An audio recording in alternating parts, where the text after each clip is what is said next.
Hello friends, welcome back to my channel. তোমরা সবাই কেমন আছো? আশা করছি তোমরা সবাই ভালো আছো, আর আমরাও আছি, চলে যাচ্ছে। আর তোমরা যেরকমটা দেখছো আমাকে, তো তোমরা সবাই বুঝতেই পারছো যে কি হয়েছে। আর এর আগের ভিডিওটাতেও আমি বলেছি যে আমার শাশুড়িমা মারা গেছে, তো তোমরা আশা করি সকলেই জেনে গেছো ব্যাপারটা। তো তবুও আজকে একটুখানি আসলাম মানে ব্লগটা স্টার্ট করতে, কারণ কি অনেকদিন ব্লগ দিইনি, আর ভালোও লাগছে না, ঘরে বসে বসে বোর হয়ে যাচ্ছে, কিছু করারও নেই। তো ভাবলাম যে তোমাদের সঙ্গে একটুখানি কথা বলি, তোমাদের সঙ্গে সবকিছু শেয়ার করি। আর কিভাবে মারা গেছে কি হয়েছে সেটা তোমাদেরকে বলা হয়নি, কারণ যেদিনকে মারা গেছে সেদিনকে আমার বাড়িতে রথের পুজো ছিল। তো রথের পুজো চলছিল, আর এরম টাইমে আর কি মানে গত সপ্তাহে হয়েছে এটা। আজকে এক রবিবার, আর গত রোববার দিন এই ঘটনাটা হয়। গত রোববার দিন রথ ছিল। তো রথের দিন আমি মানে আমাদের বাড়িতে রীতিমতো পুজো হয়। তো তোমাদের সঙ্গে সেটা তো শেয়ার করছিলাম, তোমরা সকলেই জানো সেটা। তো এরকম পুজো চলাকালীন হঠাৎ করে সকাল 10টার সময় উনি মারা যান। আর আমার কাছে ফোন আসে বোধ হয় এই 10:30 নাগাদ। তো মানে তোমাদের দাদা ভাইয়ের কাছে ফোনটা আসে, তো ওকে বলা হয়, মানে ওর বাবা করেছিল, করে বলছে যে এরকম মনে হয় তোর মা নেই, তো আসতে। তো তারপরে আমরা পুজো টুজো ফেলে রেখে আর কি চলে যাই। তো মা এখানে এসেছিল, মানে আমার মা এখানে এসেছিল। তো মার কাছে সবকিছু রেখে দিয়ে চলে যাই, মাকে বলি যে তুমি এদিকটা সামলাও, আমরা দেখি কি হয়েছে। কারণ এর আগে এরকম অনেকবার হয়েছে যে ওনার শরীরটা খুবই খারাপ হয়ে গেছিল। মানে তখনই অনেকে মানে আমরা ভাবতাম যে হয়তো আর বাঁচবে না। তো তারপরেও যাই হোক, হসপিটাল নেওয়ার পরে অনেক মানে ট্রিটমেন্ট করার পর আবার ঠিক হয়ে গেছিল। তো সেই জন্য আর কি সেরকমই আমি মানে তোমাদের দাদাভাই জানতো, মানে আমি ভেবেছিলাম হয়তো সেরকম কিছুই একটা হবে, যে এরকম হয়তো হবে, আবার হসপিটালে গেলে ঠিক হয়ে যাবে। যাই হোক, ওখানে যাওয়ার পরে দেখি যে না, উনি আর নেই, মারা গেছেন। মানে বারান্দার মধ্যে শোয়ানো রয়েছে। তো ওনার যেটা হয়েছিল, ওনার হচ্ছে কিডনির সমস্যা, মানে কিডনি দুটোই খারাপ হয়ে গেছিলো। মানে অনেক দিন থেকে কিডনির সমস্যা ছিল। তো ডাক্তার দেখিয়ে হয়তো প্রথম দিকে জিনিসটা ধরা পড়েনি, সেই জন্য আর কি মানে কিডনি দুটোই খারাপ হয়ে গেছিলো, সেই জন্য আর কি মানে একদম লাস্ট স্টেজ। অনেক কদিন থেকে উনি ভুগছিলেন, খুবই ভুগছিলেন, মানে বিছানায় পুরো বিছানায় শয্যা হয়ে গেছিলো। মানে আহ, কি বলবো তোমাদের, মানে বিছানা থেকে নিজে একা ওঠা নামা কিছুই করতে পারতো না। আর দুদিন একদিন বাদে বাদে এরকম শ্বাসের কষ্ট হতো। তারপরে হাতে পায়ে জল জমে গেছিল, ফুলে যাচ্ছিল। তারপরে লাস্টের দিকে কি হয়েছিল বলতো, হাত মানে হাতের এই ফেটে, তারপরে পায়ের পা ফেটে জল বেরিয়ে যাচ্ছিল, মানে এরকম আর কি ভুগছিল। তো যাই হোক, অনেক অনেক ভুগেছে, অনেক কষ্ট পেয়েছে। তো এখন মানে যেখানে গেছে, আর ভগবানের কাছে প্রার্থনা করি ভালো থাক, তিনি আবার নতুন করে নতুন জন্ম নিয়ে যাতে ভালোভাবে আবার নতুন জীবন শুরু করতে পারে। তো সেই জন্য আর কি। আর ভগবানের কাছে প্রার্থনা করি, তোমরাও প্রার্থনা করো, তার আত্মার শান্তি কামনা করো। আর এখন যেটা হচ্ছে আমাদের, এখন তো জানোই মানে আমরা এখন অসুচ পালন করছি, হবিষ্যি করছি।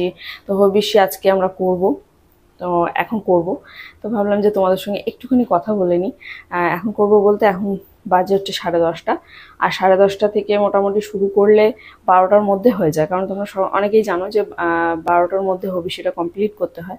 তো আমি ওখানে গিয়ে করতে পারছি না শ্বশুরবাড়িতে, কারণ আমার এখানে থাকতেই হবে। এতগুলো দিন ওখানে গিয়ে আমার থেকে করাটা সম্ভব না। আর তোমাদের দাদা ভাইরা হচ্ছে 3 ভাই। তো আরও 2 ভাই ওখানে করছে, কিন্তু আমরা পারছি না, অনেকটা দূর বলে। কারণ তাই জন্য আর কি। আর তারপরে মেয়ের পরীক্ষা শুরু হচ্ছে মঙ্গলবার থেকে, মানে আজকে রবিবার, মঙ্গলবার থেকে মেয়ের পরীক্ষাও শুরু হয়ে যাচ্ছে।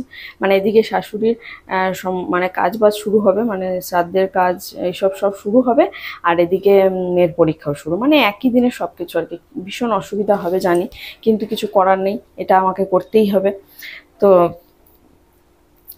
আমরা মাঝে মাঝে যাচ্ছি ওখানে, যাওয়া আসা হচ্ছে, প্রায় দিনই ওখানে যেতে হচ্ছে, যাওয়া আসা। তারপরে কিভাবে কি হবে না হবে সব কিছু আর কি কথাবার্তার মাধ্যমে সেগুলো আর কি হচ্ছে। আর ফোনে ফোনে তো হয়ই, কিন্তু যাওয়া আসা তো করতেই হচ্ছে। আর হ্যাঁ, মাঝখানে একটা দিন আমি ওখানে গিয়ে হবিষ্যি করেছিলাম, কারণ তোমাদের দাদা ভাই আর বড়দা গেছিলে, সবাইকে নেমন্তন্ন করতে গেছিল, যেগুলো দূরে দূরে, তো তাদেরকে নেমন্তন্ন করতে গেছিলো। তো সেই জন্য আর কি ওখানে ওই দিনটা আমরা ওখানে হবিষ্যিটা করেছিলাম। আর এরকম হয়তো আবার কালকেও হয়তো যেতে হতে পারে, কালকেও হয়তো হবিষ্যিটা হয়তো ওখানেই করতে হবে, টাইম না হলে ওখানে করে নিতে হয়। তো সেই জন্য আর কি। তো এখন এখন আমরা এখানে হবিষ্যি করব আজকে। আর কালকে করতে পারিনি, কারণ কালকে শনিবার ছিল, শনিবার মঙ্গলবার আমাদের মানে করে না। তো সেই জন্য আর কি কালকে করা হয়নি। কালকে সারাদিন ফল সাবু এটা সেটা খেয়েছিলাম। আর এখন আজকে করব। তো এই যে দেখো, তোমাদের একটুখানি দেখাই আমি জাস্ট। এই যে দেখো এই জায়গাটায় আমার মা এখানটায়, মানে আমাদের এটা ঠাকুর ঘর, এখানটায় সব পুজোর জোগাড় হয়েছিল, তোমরা দেখেছিলে। তো এই ঠাকুর ঘরে মানে অ্যাকচুয়ালি এটা একটা ঘরের ভেতরেই করতে হয়। তো মা বললো এই জায়গাটা সব থেকে বেস্ট, কারণ ওই দিকের ঘরগুলোতে একদম জায়গা নেই, দেখো এরকম ঘিজিমিজি। তো এখানে একদম বসার জায়গা না, নিচে কার্পেট পাতা রয়েছে যার জন্য আরোই হবে না। এই জায়গাটা আর কি মেঝেটা রয়েছে, যার জন্য মা এখানটায় ইট পেতে মুনুর মতো করে দিয়ে গেছে। আর ওই যে পাটকাঠি কাঠ ফাট সব রেডি করে দিয়ে গেছে। আর এখানে আছে এই ঘি লবণ যেগুলো আর কি রোজ লাগবে, সেগুলো এখানটাতে রেখে দিয়েছি। আর এখন আমরা এখানেই হবিষ্যি করব। সবজিগুলো নিচে আছে, সবজি চাল ডালটা এখানেই রেখে, মানে চালটা এখানে রেখে দিই আমি, কারণ চালটা এখানে লাগবে বলে এখানেই রেখে দিয়েছি। আর হচ্ছে সবজি টবজিগুলো নিচে আছে, সেগুলো নিয়ে আসবো, নিয়ে এসে এখানে আমরা এখন হবিষ্যি করবো। আর মানে তিনটে মালসা, যেটা মালসায় করে, যেটা হবিষ্যিটা মাটির, তো তিনটে মালসা আমাদের পোড়ানো হয়ে গেছে। আর আজকে আমরা করব হচ্ছে পেতলের সরাতে, মানে তিনটে মালসার পরে পেতলের সরাতেও করেছি, দুদিন করা হয়ে গেছে, না একদিন করা হয়েছে, কারণ শনিবার পড়ে গেছিলো সেদিন আর করা হয়নি। তো পেতলের সরাতে আজকেও আমাদের হবে, কারণ তিনটে মালসা পোড়ানোর পর পেতলের সরাতে করলেও হয়। তো যাই হোক, আমি তো অত নিয়ম জানি না, সেখানে আমাকে মানে শ্বশুরবাড়ি থেকে কিছু বলে দিচ্ছে, মানে বলে বলে দিচ্ছে, সেগুলি আমি করছি। আর মা তো জানেই, কিন্তু তবুও মাদের নিয়মটা আলাদা হতে পারে, যার জন্য আর কি ওখান থেকে যেটা বলছে আমি সেটাই করে নিচ্ছি শ্বশুরবাড়ি থেকে। তো ওনার কাজ আছে, মঙ্গলবারে আমাদের ঘাট কাজ হবে, মঙ্গলবার ঘাট কাজ, আর বুধবারে শ্রাদ্ধের কাজ হবে, আর বৃহস্পতিবারটা বাড়িতে একটুখানি কীর্তন হবে, সেদিনকে খাওয়া দাওয়ার অনুষ্ঠান রাখা হয়নি, কারণ বাড়িতে কীর্তনটা যেহেতু হবে, আর রামায়ণ পাঠ হবে, এসব হবে আর কি। আর তারপরে শুক্রবার দিনকে আমাদের, মানে যেটাকে বলে মৎস্যমুখী, সেটা হচ্ছে আমাদের শুক্রবার দিন। তো এই হচ্ছে। আর এখন আপাতত আমি রোজই আপাতত ওখানে যাচ্ছি আসছি, যাচ্ছি আসছি, প্রায় দিনই, মানে রোজই বলতে পারো, একদিন বাদে বাদে। কারণ দেখো একটা বড় একটা কাজের দায়িত্ব, তো এরা তিন ভাই, তিন ভাই মিলে কাজটা করবে। তো আর কি বলবো, আর কিছু বলার নেই। চলো আজকে আমি এখন হবিষ্যিটা করে নিই। তো তোমাদেরকে একটুখানি জানানোর মানে ইচ্ছা হলো, তাই তোমাদের সঙ্গে শেয়ার করলাম। আর হ্যাঁ, আমার মানে শর্টস ভিডিওগুলো টুকটাক আসছে, কিন্তু হয়তো মাঝখানে দু একদিন একটু বাদ হতে পারে, চেষ্টা করবো যাতে না হয়, কারণ আমি এই অবস্থাতেও আমি চাই, মানে কাজটা তো করতেই হবে। দেখো কাজ যেটা হওয়ার সেটা হয়ে গেছে, কাজটা তো আর ফেলে রাখলে চলবে না, যেটা আমার কাজ। আমি এই অবস্থাতেও মোটামুটি দু একটা শর্টস, তোমাদের দাদাভাই তো এখন করতে পারবে না, মানে করবেও না, আর আমার ইচ্ছাও নেই ওকে বলার। তো সেই জন্য আর কি, তো ভাবলাম আমি টুকটুক করে যা দুই একটা বানিয়ে ফেলছি, যতটা পারছি আর কি। আমি মেয়ে যদি পারি তো বানাবো, সেরকমই আর কি। তো বানিয়েছি কালকে রাত্রে দুটো একটা বানিয়েছি, সেটা আমার আজকে আপলোড দেওয়া হয়েও গেছে।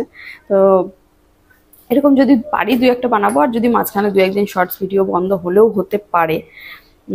তো তারপর আবার দেবো, মানে আমাদের এই কাজবাজগুলো মিটে যাক, তারপর আবার যেরকম রেগুলার দিচ্ছিলাম রেগুলারই দেবো। তো তোমরা প্লিজ আমার পাশে থেকো, আমাকে একটু সাপোর্ট করো। আর কি বলবো বলো তো, এটাই বলার ছিল যে তোমরা আমার পাশে থেকো, একটু সাপোর্ট করো। আর অবশ্যই মানে তোমাদের দাদা ভাইয়ের মায়ের জন্য, মানে আমার শাশুড়ি মায়ের জন্য ভগবানের কাছে মানে তার আত্মার শান্তি কামনা করো। তো আজকে এই বলেই রাখছি। তো চলো আজকে এই পর্যন্তই, সবাই ভালো থেকো, সুস্থ থেকো, আর অবশ্যই নিজের খেয়াল রেখো।